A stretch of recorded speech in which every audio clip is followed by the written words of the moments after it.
Ash ক্যাম্পাসে সবার সামনে আমাকে নীল ডাউন করে প্রপোজ করছে। কে? একটা ফালতু মেয়ে। তোমার মতো 100টা মেয়ে প্রতিদিন আমার বাসার সামনে দাঁড়ায় থাকে, আর তুমি কে? হ্যাঁ, কি মনে করো নিজেকে তুমি? 2 দিন ঘুরছি ফিরছি, মাথায় উঠে গেছে। তোর মতো এরকম 10টা মেয়ের সাথে আমি ঘন্টায় ঘন্টায় প্রেম করতে পারি জেনে, কিন্তু না, আমি যদি তোর মতো মেয়ের সাথে প্রেম করি তাহলে আমার স্ট্যান্ডার্ডে প্রবলেম হবে, আমার স্টেটাসে প্রবলেম হবে। যাও।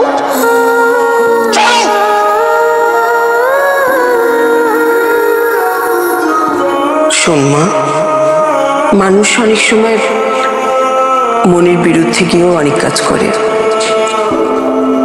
তখন সে কোনো দোষ না করেও কিন্তু অনেকের চোখে দোষী হয়ে যায়। আমাকে এইভাবে ইনসাল্ট না করলে হতো না। আশিক ছেলেটা মনে হয় অনেক অভিমানী। যা কিছু হয়েছে সব ভুলের জন্য হয়েছে। তুই কয়েকটা দিন সিডনিতে গিয়ে তোর খালামণির বাড়িতে ঘুরে আয়। কি অবস্থা? দোস্ত, একটা ব্যাড নিউজ আছে দোস্ত। রিজভিয়ান নেই দোস্ত। কি? আজ অস্ট্রেলিয়া যাওয়ার সময় প্লেন ক্র্যাশ হয়ে রিভিউ মারা গেছে দোস্ত। টিভিতে দেখাচ্ছে। 8 জন বাংলাদেশি নাগরিকের পরিচয় পাওয়া গেছে। এদের একজন রাজশাহীর রিজভি, অপরজন ঢাকার বিশিষ্ট ব্যবসায়ী আরমান খানের একমাত্র মেয়ে জেসিয়া। এখনও নিখোঁজ রয়েছে 17টি মরদেহ। পাখির ঝাঁকের সাথে আঘাত কিংবা কারিগরি ত্রুটির কারণে দুর্ঘটনা করতে পারে বলে ধারণা করছে সংশ্লিষ্ট কর্তৃপক্ষ। I am really sorry. জেসির সাথে আমার এমন ব্যবহার করা উচিত হয়নি। আমার মেয়ে তোমার জ্বরেরই উপযুক্ত ছিল, কারণ ও তোমাকে ভালোবেসেছিল। আন্টি, ও আমাকে ভালোবাসে, এই কারণে আমি ওর সাথে এমন করিনি। ও তোমাকে চর মেরেছিল বলে মানুষের চেহারার পরিবর্তন হলে মনেরও কি পরিবর্তন হয়ে যায়? আচ্ছা, তুমি তোকে চর মেরেছিলে প্রতিশোধ নেওয়ার জন্য। তুমি কি একবারও ভেবেছ ও তোমাকে কেন চর মেরেছিল?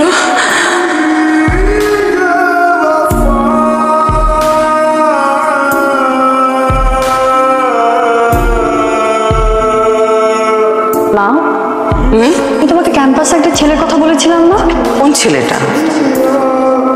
ওই যে যার দাঁত উঁচু, দেখতে যেন কেমন, সেই ছেলেটা? মা, আমি না তোমাকে বলেছি তুমি ওকে এসব বলবা না। ও মা, আমার কি দোষ? তুই তো এভাবে বলেছিস আমাকে, বলিসনি? আমি তোমাকে বলেছি ও দেখতাম, কিন্তু ওর কিছু কিছু কাজ আমাকে এত অবাক করছে। ওকে আবার তোর পছন্দ হয়ে যায়নি তো?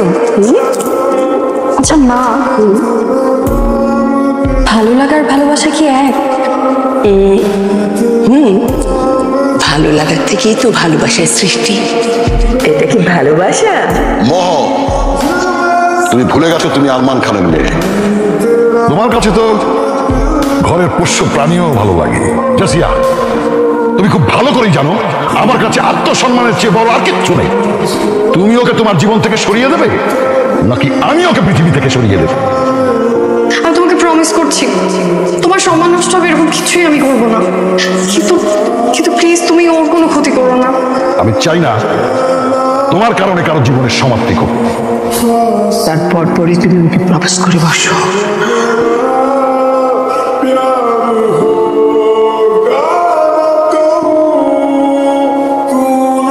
আচ্ছা, তুমি জানতে চাইবে না আশিক থেকে ফেমাস সিঙ্গার অ্যাশ কিভাবে হলে? ভাইয়া, একটা হেল্প লাগবে আপনার। খুব ভালো গান গায়, সত্যি বলছি।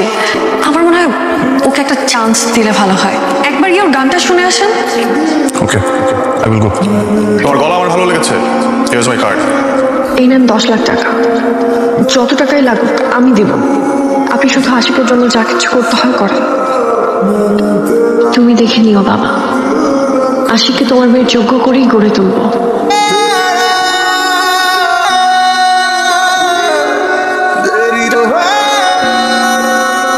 দেখো বাবা, জীবন থেকে যা চলে যায় আমরা সেটা ফিরিয়ে আনতে পারি না, কিন্তু অনেক কিছু ধরে রাখতে পারি। জেসিয়ার স্বপ্ন ছিল তোমার নাম দেশ বিদেশ ছড়িয়ে পড়বে। তুমি জেসিয়ার সেই স্বপ্ন মিথ্যে করে দিও।